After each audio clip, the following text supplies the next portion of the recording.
नमस्कार शेतकरी मित्रांनो, रुपाली सूर्यवंशी या आमच्या यूट्यूब चॅनलवर आपल्या सर्वांचे स्वागत.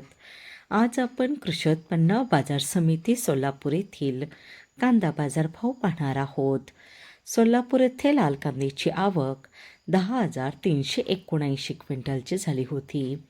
लाल कांद्याला भाव मिळाला आहे. किमान दर 200 रुपये, कमाल दर 3,600 रुपये, सर्वसाधारण दर 2,000 रुपये असे होते सोलापूर येथील प्रति क्विंटलमधील कांदा बाजारभाव.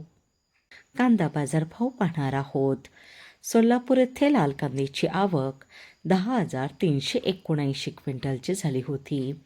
लाल कांद्याला भाव मिळाला आहे. किमान दर 200 रुपये, कमाल दर 3,600 रुपये, सर्वसाधारण दर 2,000 रुपये असे होते सोलापूर येथील प्रति क्विंटलमधील कांदा बाजारभाव.